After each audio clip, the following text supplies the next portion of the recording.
Muy bien.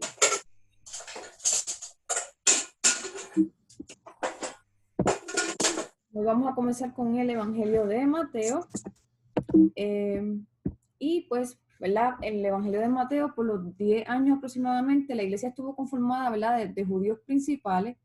Y es a esos que escribió Mateo. Escribió presentando a los judíos, a Jesús como un rey, porque estaban en espera de ese Mesías prometido. Ellos necesitaban entender que era una realidad, el reino que se estaba prometiendo. Y es bien interesante que Mateo está exactamente después del Antiguo Testamento, porque el escritor se está especificando que todo lo que los profetas estuvieron profetizando sobre este Mesías se iba a cumplir. Así que este evangelio comienza y se va enfocando en el cumplimiento de las profecías del Antiguo Testamento. Por eso es ubicado primero, aunque no fue el primero que se escribió. El primero que se escribió fue Marcos, pero Mateo lo pone en primero porque es el que más se enfoca en el cumplimiento de las profecías del Antiguo Testamento.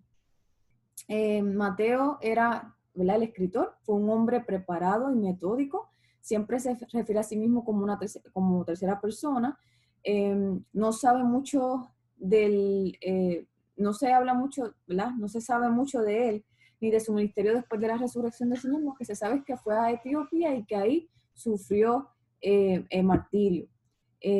Mateo, reconocido como Leví, fue recaudador de impuestos. Sabemos que los recaudadores de impuestos no eran amados porque eran personas que cobraban lo que Roma pedía y lo extra que pedían se lo embolsillaban, ¿verdad? Lo cogían para ellos. Y eso pues no era de gusto para las personas que tenían que pagar los taxes.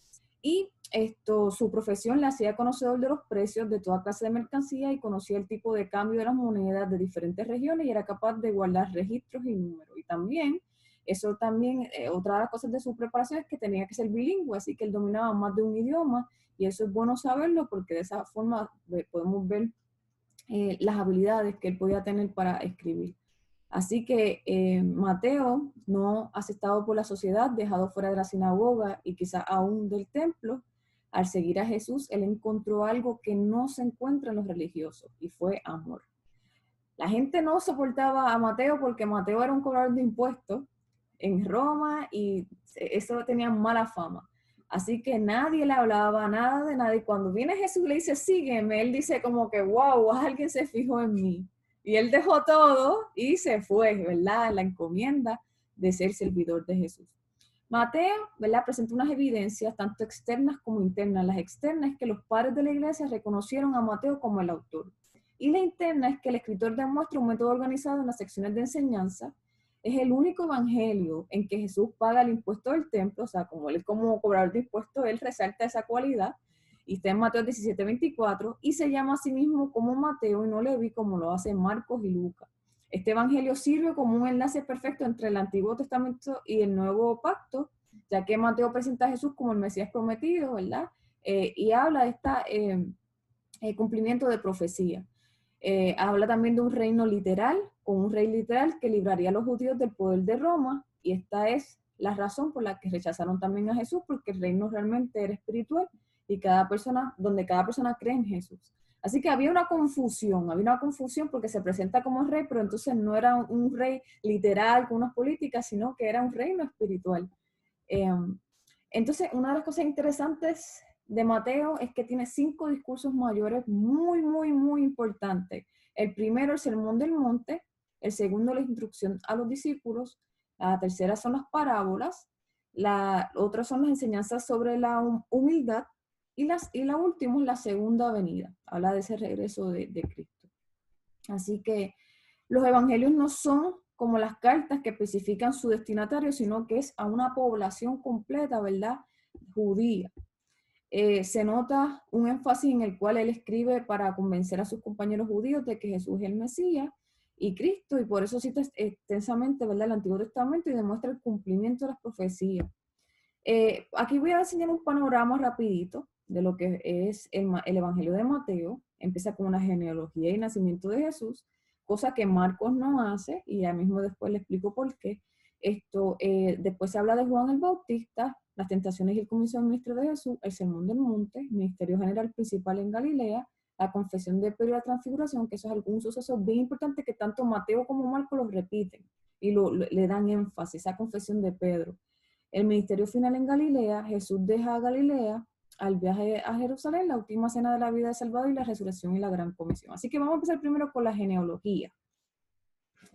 Mateo habla de la descendencia de Jesús y se dirige hasta Abraham. Mateo quiere demostrar que Jesús es el hijo de David y el hijo de Abraham en cumplimiento del pacto hecho a Abraham y a David. Así que, como les digo, Mateo, siempre tengan eso en la mente, Mateo se enfocó en hablar y en recalcar el cumplimiento de las profecías del Antiguo Testamento. Así que también habla de que Jesús no solo es hijo de David en cuanto a su linaje, sino el Señor de David, ¿sabe? No solamente que es hijo de David, sino que es el Señor, el Dios que servía David.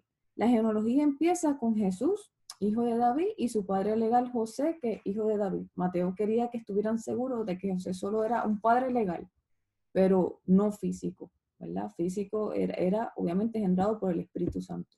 Así que el Mesías vendría de la simiente de la mujer, como dice en Génesis 3:15, cumplimiento, ¿verdad?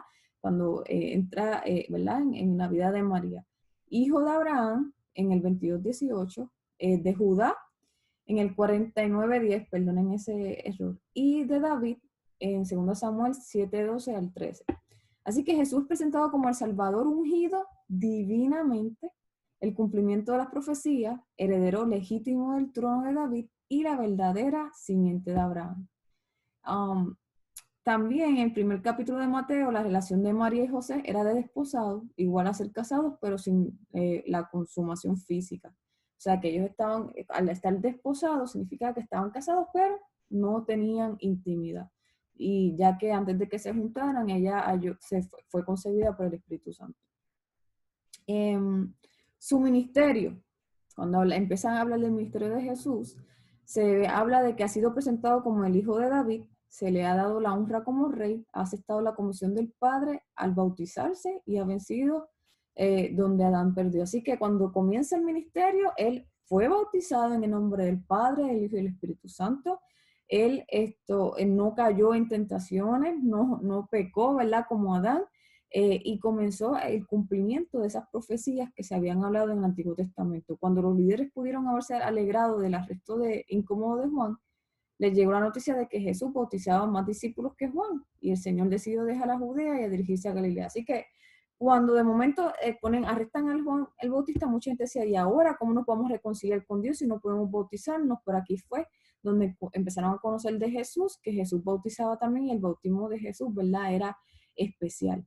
Así que Jesús estableció como base de operaciones la ciudad marítima de Capernaum. Mateo tenía allí también su negocio y era la misma aldea donde vivían Pedro, Andrés, Jacobo, Juan, que ahí es donde se habla en el Evangelio, que él hace la selección de los discípulos. El tema central de este Evangelio es arrepentidos porque el reino de los cielos se ha acercado. Así que aquí se habla mucho del arrepentimiento y de que viene el reino de Dios a traer, ¿verdad? A coger autoridad y tener el poder. El primer discurso que se ve en el Evangelio de Mateo es el Sermón del Monte. Este Sermón del Monte fue dado en un solo momento. Podemos ver que quizás están expresados en diferentes órdenes los evangelios y podría pensar las personas que quizás fueron más de una vez, pero realmente este Sermón del Monte fue hecho en un solo momento. Lo que pasa es que los evangelios organizan no por orden cronológico, sino por acciones según quieren llamar la atención de su destinatario. Hay quienes ven las enseñanzas de este sermón como algo que no involucra a la iglesia, pero la realidad es que los principios aquí son para todo tiempo, en todo lugar, en donde se predica el evangelio del reino de Dios, y tanto es para personas creyentes que hayan experimentado persecución, creyentes que son luz y sal de la tierra, creyentes que saben perdonar a los que los ofenden, creyentes que cada día buscan aprender a orar, creyentes que honran el matrimonio y la familia, creyentes que tienen prioridades celestiales. Mateo 6:33, primeramente busca el reino de Dios y su justicia y todas las cosas serán añadidas, ¿verdad? Cristianos que buscan depender de Dios y no afanarse, cristianos que ponen en práctica las palabras de Cristo. Así que si tú dices, wow, yo creo que varios de esos cristianos mencionados, yo me considero uno, ¿verdad? Pues obviamente este evangelio también es para nosotros, para enseñarnos, para instruirnos. Otra de las cosas importantes del evangelio de Mateo es la mención de los milagros de Jesús. Una de las características del ministerio terrenal de Jesús, aparte de la enseñanza, que el Dios de enseñanza, estos discursos que orientaban a la multitud y a los discípulos, también trabajó como estrategia los milagros.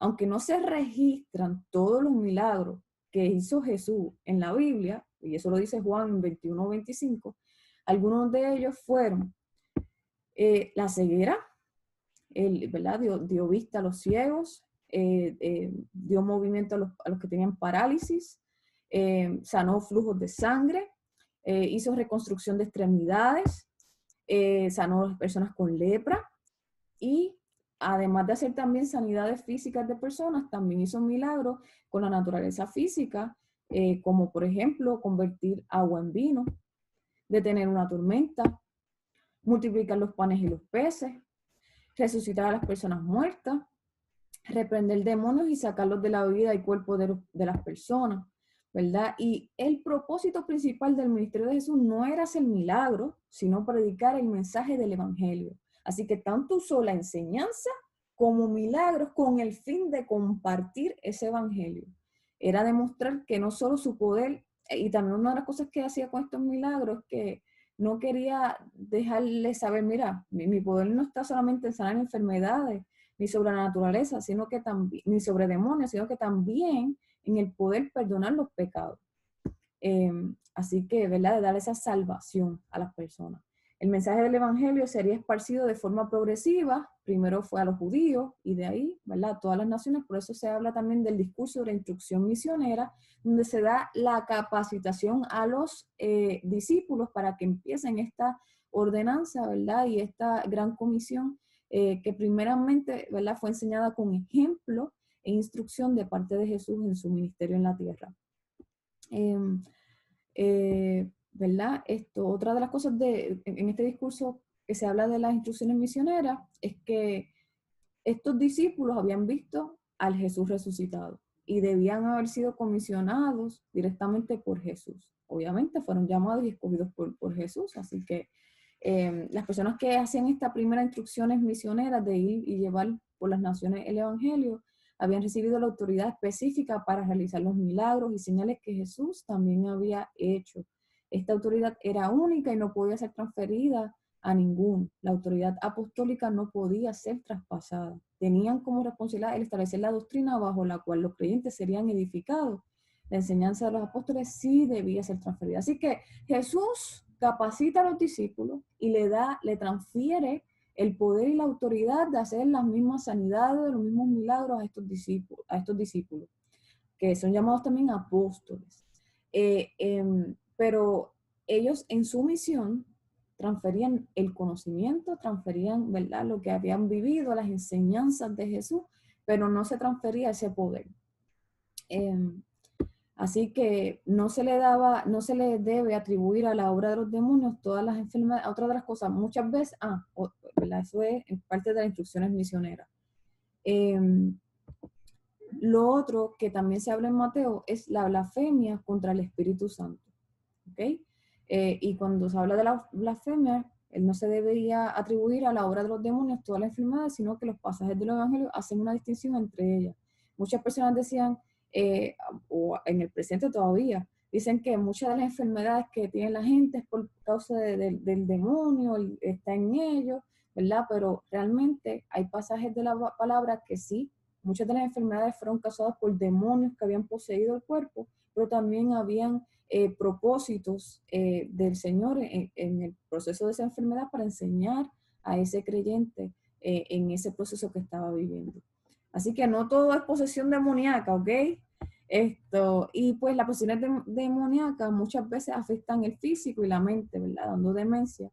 Al ser poseído, el individuo es controlado internamente por un ser demoníaco y maligno que puede hablar a través del poseído y usar su cuerpo. Entonces, ¿por qué hablo esto en la parte de la blasfemia contra el Espíritu Santo? Porque se habló que Jesús estaba endemoniado en Juan 8:48 y también en Mateo 10:25 se dice que incluso él era el Belcebú. Y en nuestros pasajes describen que eso es alguien en quien mora Satanás, ¿verdad? El Belcebú. Así que la respuesta de Jesús siempre fue, es absurdo y contradictorio. Todas las señales que Jesús hacía, incluido la expulsión de demonios, hablaba de la presencia del reino de Dios destruyendo el reino de Satanás. Así que indudablemente, o sea, no hay duda de que Jesús obviamente venía en representación del reino de Dios y no del reino de Satanás. Así que ellos estaban, ¿verdad?, absurdamente contradictorios. La blasfemia contra el Espíritu Santo es uno de los pecados que no es perdonado, dice la palabra, y esto fue porque los enemigos de Cristo estaban en aumento y estaban progresando en pecado, y sabemos que el pecado nos aleja de Dios, así que Jesús tenía que hablar de un castigo para que la gente no siguiera cometiendo ese pecado. Y pues obviamente también una cosa de las que recalcaba Mateo mucho era el arrepentimiento, porque si se era perdonado, si hay arrepentimiento verdadero. Este pecado en particular no se estaba perdonando porque había muchos enemigos de Cristo que estaban promoviendo el blasfemar contra el Espíritu Santo, y pues se dio ese castigo rígido para que la gente que estaba en duda si existía o no Dios, o si ya estaban en los primeros pasos, o si ya estaban creyendo, no cometieran ese error. Así que otro de los discursos que se ven en Mateo son las parábolas del reino. Están dentro del capítulo 12 en adelante. El trasfondo de estas parábolas lo que hacen es revelar el misterio del reino. Las parábolas tenían un doble propósito, que era instruir y ocultar, ¿verdad? Esta serie de parábolas describen el mensaje del reino como que es recibido, su situación actual y su consumación, ¿verdad?, de Jesús en la tierra, su crecimiento y desarrollo en el área exterior e interior, y su valor inmensurable.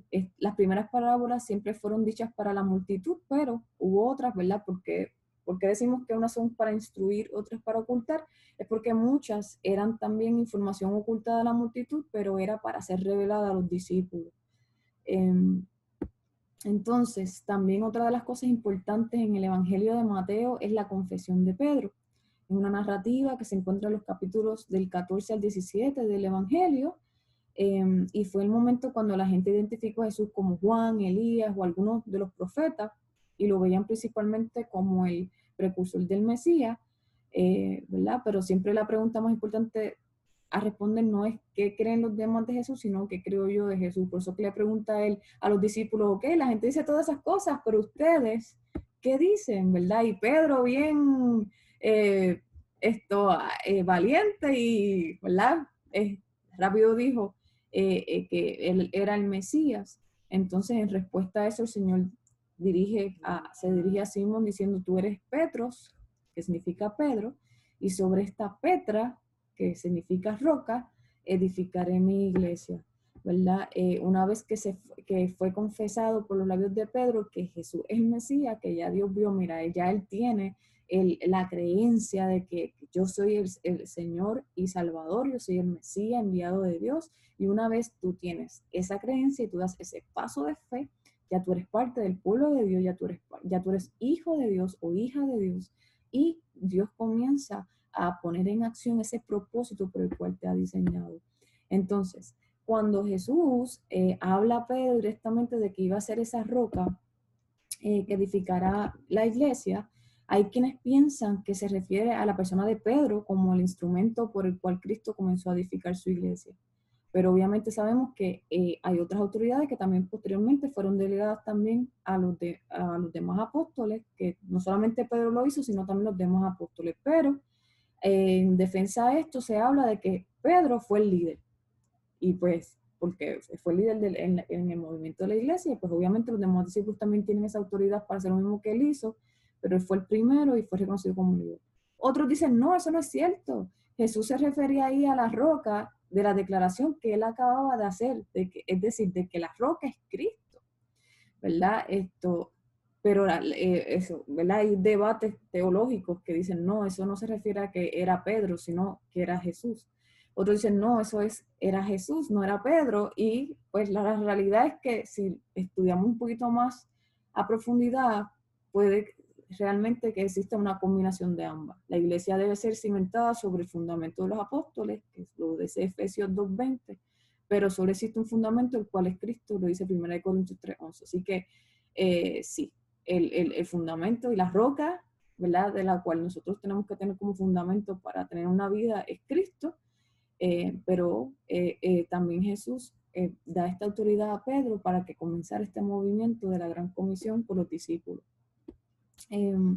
Entonces, otra de las cosas que se habla en Mateo es la disciplina de la iglesia. Los principios de la disciplina de la iglesia siempre buscan la restauración. Esto es bien importante. Muchas veces aplicamos la disciplina a los creyentes en la iglesia por alguna mala acción, ¿verdad? Donde se le prohíbe quizás servir al frente en el altar o se le quitan algunos privilegios, ¿verdad? Es parte en los evangelios también se menciona que eso se hacía como parte de la disciplina, pero el fin y la intención siempre debe ser la restauración, no la destrucción del hermano que ha fallado.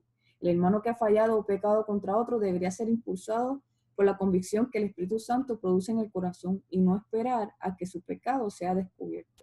Así que cuando tú estás haciendo algo mal, si tú realmente eres hijo de Dios y has aceptado al Señor como tu Señor y Salvador, el Espíritu Santo te va a dar discernimiento y te va a decir, hey, por ahí no es, esto no está bien. Y como hijos de Dios debemos escuchar el discernimiento del Espíritu Santo y ser obedientes y retractarnos. Perdóname, Señor, esto no está bien, no lo voy a volver a hacer, me arrepiento. Y arrepentimiento significa que no se vuelva a hacer. Y yo sé que no es fácil, ¿verdad? Luchar contra la carne, a veces hay deseos y tentaciones fuertes, ¿verdad? Pero cuando está el discernimiento del Espíritu Santo debemos ser obedientes y abrazarnos, ¿verdad? De esa instrucción y ser obedientes como fue Jesús. Perdonen. Esto, muy bien. Cuando se habla de la disciplina de la iglesia, también se instruye al hermano que ha sido ofendido y sabe del pecado de su hermano a tomar la iniciativa para buscarlo. Y pues también otra de las cosas de la disciplina es que se da el poder para atar, para prohibir o para desatar, para permitir, excomulgar o readmitir a uno que ha sido disciplinado dentro de los parámetros divinos que está implícito. La autoridad que parece haber sido delegado en Pedro en el versículo, capítulo 16-19, aquí es ejercida, ¿verdad?, por todos los creyentes. Así que eso de a veces quitarle la autoridad a una persona, quitarle privilegios porque ha tenido una mala conducta, es algo que hacía Pedro también. Pero siempre tenemos que tener claro y dejar claro a la persona, mira, vamos a trabajar con tu restauración. Esto no te quita la oportunidad de poder servir en un futuro, pero vamos a trabajar con restaurar las cosas, con trabajar y, ¿verdad?, trabajarlo junto a ellos como líderes. Debemos apoyarlos en este proceso de restauración y luego, ¿verdad?, si la persona demuestra un cambio satisfactorio, pues volverle a dar la oportunidad de seguir sirviendo, porque para eso fuimos llamados, para servir, ¿verdad?, y no ser servidos. Entonces, voy a seguir adelantando un poquito. Mateo, en su narrativa también, de los capítulos 19 al 28, habla de su ministerio en Judea y Jerusalén, y en su camino a Jerusalén hacia el sur, ¿verdad? Cristo prepara el corazón de sus discípulos para lo que iba a suceder. Así que cuando se habla mucho de regreso de Judea, de su ministerio en Judea y en Jerusalén, ese fue el tiempo cuando Jesús comenzó a preparar a los discípulos para lo que iba a pasar, para que él iba a entregar su vida, iba a morir, iba a ser crucificado, pero iba a resucitar. Entonces, él explica también, de los capítulos 19 al 22, explica su muerte, aunque aparentemente trágica, es en realidad un acto de servicio y vida eterna para muchos, y él lo hace en obediencia siempre a su Padre, en cumplimiento de la profecía, ¿verdad?, de Zacarías 9:9. Así que todo el Evangelio de Mateo, todas las narraciones siempre fueron escritas especificando, mira, esto es cumplimiento de esta profecía, esto es cumplimiento de esta profecía. Y también, lo último, el quinto discurso, uno de los más hermosos y más importantes de Mateo, fue ese sermón escatológico, donde Jesús Las enseñanzas de Jesucristo en esa última semana son fuertes y penetrantes, ¿verdad? Y lo podemos ver específicamente ese capítulo 23, 37 al 39, que por factor tiempo no lo vamos a leer, ¿verdad? Esto habla también de esa escatología que ocupa un lugar destacado para todos en las parábolas y en el discurso de las últimas cosas. Así que se puede, de todo el Evangelio de Mateo, se pueden sacar muchas partes como un sermón de escatológico, ¿verdad? Y cuando hablamos de la escatología, es la rama de la teología sistemática que estudia los eventos futuros. Es importante conocer lo que ha de pasar, pero debemos reconocer que hay detalles sobre los eventos futuros que no nos han sido revelados y que muchos, al sacar conjeturas sin fundamentos, pueden llegar a arrogancias de conocer lo que solo el Padre tiene en su conocimiento. Y eso también lo habla Lucas en Hechos 1, 6 al 8. Y los ponen por encima, ¿verdad?, de nuestras responsabilidades de ser testigos de Cristo. Hay cosas que como cristianos sabemos y las vamos a compartir en el proceso de evangelizar, de compartir el evangelio. Pero hay cosas que no sabemos, hay cosas que son ocultas que no sabemos, ¿verdad? Como por ejemplo a la fecha exacta cuando Cristo vuelva. Así que eso, ¿verdad? Es importante saberlo. Y el propósito de este sermón, ¿verdad?, escatológico, más que darnos detalles sobre lo que ha de pasar al final de los tiempos de forma específica, es un llamado a vivir alerta en espera del regreso del Señor, que cuando Cristo venga nos encuentre haciendo lo correcto. Y pues después, al final, está esa narrativa de la pasión y resurrección de Jesús y termina el Evangelio con esa gran comisión, esa gran encomienda del Rey para todo aquel que decida creer. Así que con eso termina Mateo. Y Marcos, aquí tengo toda la presentación, pero lo voy a dejar para su estudio, que lo puedan leer y estudiar, porque ya por factor tiempo tengo que ir terminando la clase, pero para que dejarles un preámbulo de Marcos, fue dirigido a animar a gentiles que enfrentan, ¿verdad?, persecución romana, presentándole a Jesús como el siervo del Señor, que también enfrenta autoridades religiosas, políticas de forma victoriosa. Marcos es una narración, ¿verdad?, prácticamente de muchas de las predicaciones de Pedro. Marcos fue un testigo ocular en ocasiones, ¿verdad? Hay unos debates de que sí estuvo presente, pero realmente todo su contexto es de escuchar predicaciones y preparación, ¿verdad?, de Pedro. Omite el nacimiento de Jesús y reporta pocas de sus enseñanzas porque realmente exalta a Jesús como aquel que sirvió de forma para suplir la necesidad de las personas, como ese siervo que accionaba, que daba hecho, porque como fue dirigido para una población que era gentil, que trabajaba, que servía, muchas de estas personas no tenían quizás tanto conocimiento para escuchar que si la genealogía o hablar palabras de domingo, sino que si tú le hablabas práctico, acciones, ellos entendían. Así que empezaron Marcos en su estrategia, relata hechos, acciones de Jesús.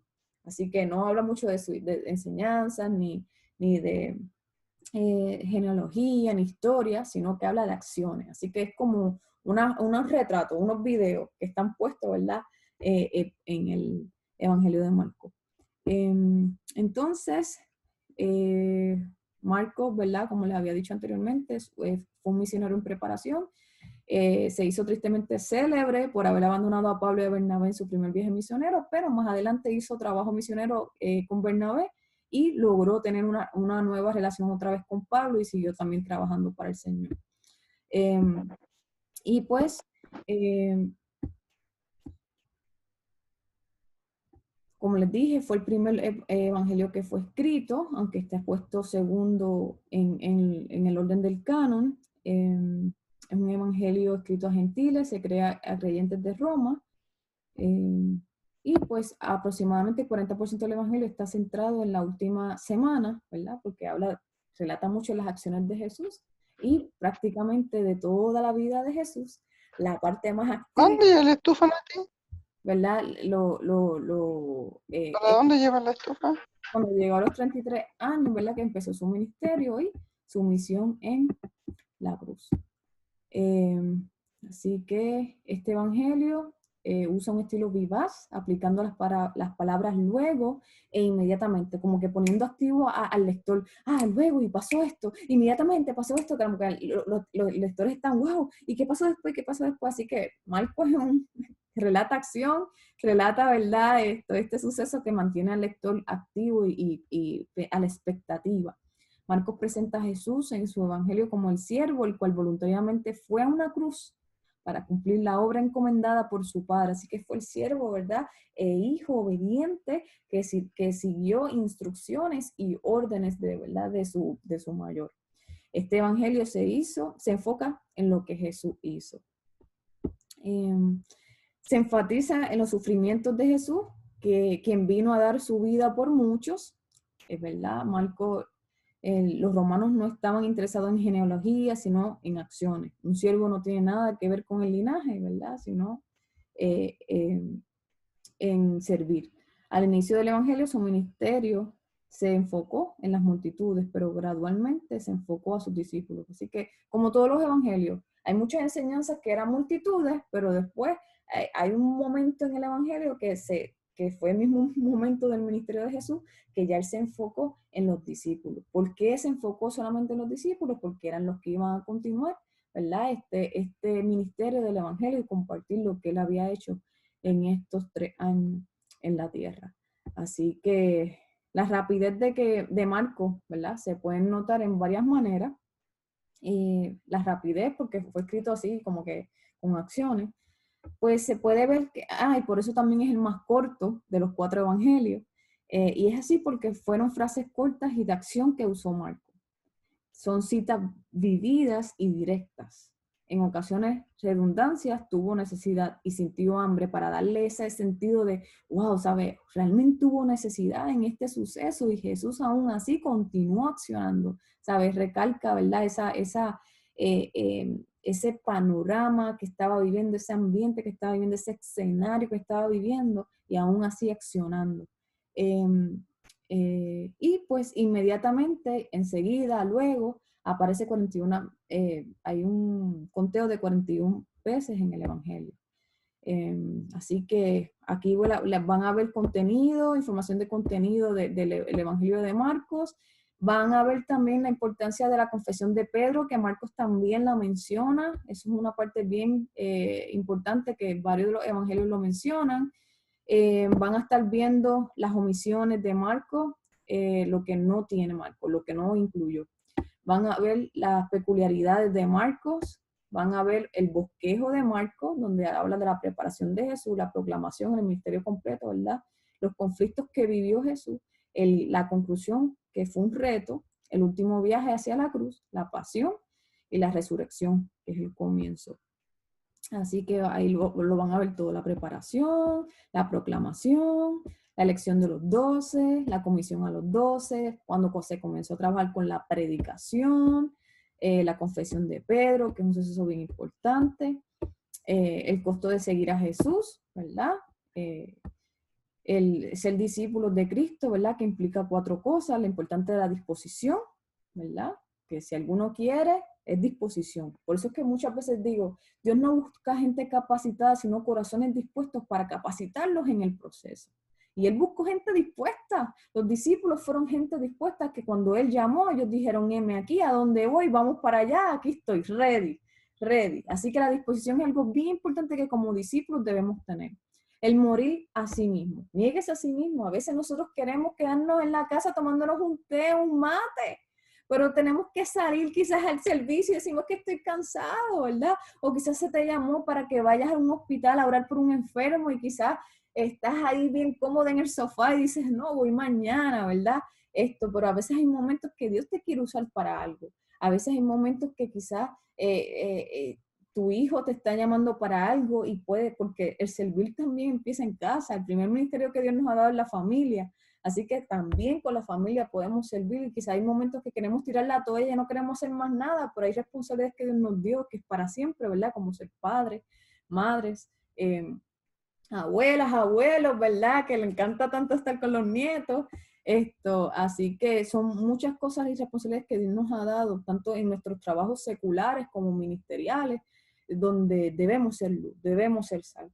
y debemos en ocasiones estar incómodos, salir de nuestra zona de confort y empezar a hacer cosas, ¿verdad? Que quizá en el momento dice, wow, esto es nuevo para mí, ¿cómo lo hago? Solamente esté dispuesto que Dios te capacite en el proceso. Aceptar la vergüenza, ¿verdad? Y la fidelidad de seguirle a Dios y saber que estamos sirviendo a un Dios fiel, que su fidelidad no depende de la nuestra. La pasión, el día y la hora, ¿verdad? Que nadie lo sabe, eso es una de las cosas que recalca mucho Marcos.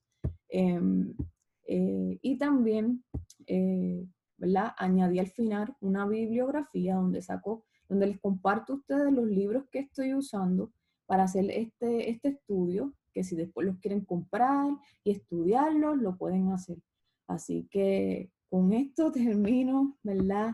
El curso hoy. Perdonen, iba así en mi zona escolar, ¿verdad? No pude abrir los espacios para participación, pero ya por lo menos ahí tienen la presentación.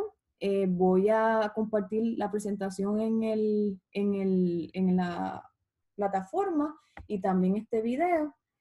Cualquier pregunta o duda, pues espero, ¿verdad? Que puedan lograr aclararlas con la presentación. Y nos veremos entonces el próximo miércoles a las 5 de la tarde y vamos a estar trabajando con Lucas y Juan. Va a estar bien buena esa clase porque Lucas es un evangelio maravilloso y Juan es el que, ¿verdad? Resalta la deidad de Jesús y es el que se recomienda para que a todo aquel que dé el primer paso de fe lo lea. Así que luego que termine este curso, yo voy a dar un curso no es un curso, sino que voy a leer entre amigas, un grupo de mujeres. Así que todas las chicas aquí están invitadas. Vamos a leer el Evangelio de Juan de capítulo a capítulo, ¿verdad? Va a ser todos los jueves, después les doy más detalles de esa información. Y va a ser un tiempo donde vamos a estudiar el Evangelio de Juan y nos vamos con el ABC, porque es que a veces hay que volver a recapitular estas enseñanzas que a veces decimos que yo sé que Jesús murió, resucitó, ascendió hasta la diestra del Padre, ¿verdad? Pero realmente el estudiar capítulo a capítulo y ver todas estas enseñanzas y compartirlas con otros es bueno. Entonces, si el Evangelio de Juan es tan recomendado para las primeras criaturas en Jesús, ¿verdad? Que deciden hacer ese primer paso de fe, es muy importante que como líderes, maestros, estemos instruidos de ese evangelio para poder enseñar. Así que, y discipular, que es una de las gran comisión que se nos ha dado. Así que el Señor les bendiga. Gracias, profesora, por su esfuerzo. Claro que sí, nos vemos el próximo. Gracias, bendiciones. Amén. Gracias. Gracias. Nos vemos, chicos. Gracias, Dios les bendiga. Dios bendiga, profe, Shalom. gracias. Bendiciones. Chao.